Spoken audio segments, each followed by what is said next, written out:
Thank you for plugging into this Family Life News podcast, streaming issues-driven, family-focused news.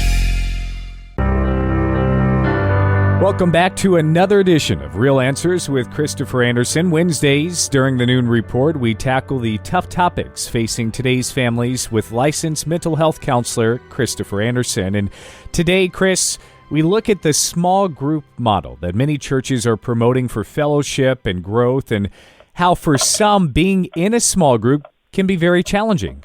Yeah, Brandon, for sure. And today I really hope that pastors are listening and will use this information to help improve their church's outreach and fellowship. So off mic, we were talking about how many folks already face difficulty in social situations, even without having to face it in church as well. Yeah, it's true. And Brandon, the number one area of anxiety that brings people into counseling is social anxiety. But God designed us to be in relationship not only with Him, but also with other believers as well. And this is a significant part of God's will for us.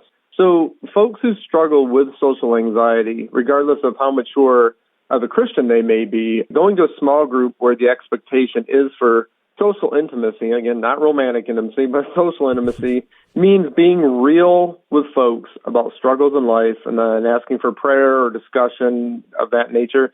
Those things can be very prohibitive. Now, of course, the mere fact that one is going to a small group will, over time, actually help to alleviate that reduction. And as a matter of fact, that's how social anxiety is treated in clinical settings, facing that fear of whatever it is that's bringing on the anxiety, and then not allowing your fear to cause you to escape. And over time, that's how anxiety is dealt with. So how about these small group models? What are they and how do they differ in respect to what we're discussing today? So there are generally a couple different models that seem to be the most prominent. And the one that's probably the most common that I've noticed is the semester model, meaning groups run during the fall, they take a break over the holidays, resume after the holidays, and then end for the summer. It's very similar to like academic calendars that we see in school systems.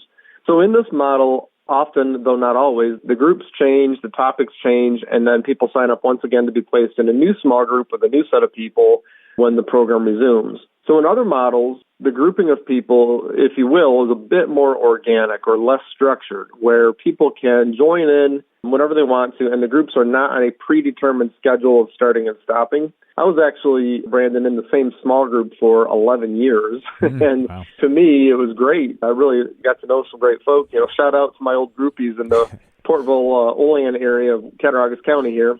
And while there are advantages and disadvantages to both models for our purposes today, I think that church leaders need to take into consideration social anxiety, and this applies primarily to the start, stop, and shuffle model, where groups are reformed every 6 to 12 months. It's one thing if topical groups are formed and there is less of an emphasis on the relational closeness and it's more about studying a particular book or a topic within the Bible. But in small groups where the expectation is for relational closeness, I would encourage pastors and church leaders to simply take into account the experience of social anxiety and how to better navigate this challenge in determining how small groups will be promoted in their congregations. Do you have any specific suggestions for how churches model their programs to better account for folks who have social anxiety? I do. And also, just a quick reminder, far more people deal with social anxiety than we all realize. It doesn't mean that we all experience it at the same levels, but with churches, depending on the congregation size, it's a good idea to allow groups that are well established, functioning well, and that want to continue meeting to do so.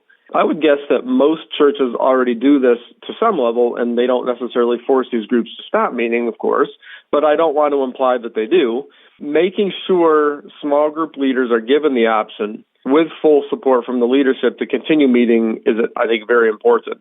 Secondly, new members or folks who are starting to attend a new congregation can be encouraged, let's say, to meet with elders or a deacon's family for meals, either in the home or another location. Just simply welcome them into the congregation. And then topics such as small groups and other things that happen in the church can be discussed in a much more private setting. If a family is reluctant to engage the small group program, that's okay. Simply allow the conversation to remain open and, if needed, continue to reach out to families and have the dinners just to help break that social ice. And then hopefully God will draw them into the program a bit. And then, of course, possibly joining the families or couples to begin to realize the benefits of the social closeness. That really is what we're looking for, I think, as a church. Any final tips, Chris? Yeah, I realize that varying congregation sizes and demographics will necessitate different approaches and modifications to small group programming. And, that's fine. I get it. Surveys, I think, are a good, useful tool. Of course, there are plenty of easy ways to do that both online or on paper, and just helping to determine the needs and the desires of the congregation. And I think elders and pastors, make sure you're aware of any situations where someone or a couple may be very reluctant. I know it's not always easy to spot them, but that personal reach out is so important. That first contact Sunday morning, greeting those when they first arrive, it goes a long way to helping people feel welcome and coming back. You've been listening to another edition of Real Answers with Christopher Anderson. It airs Wednesdays during the Noon Report. We tackle the tough topics facing today's families with Christian counselor Christopher Anderson.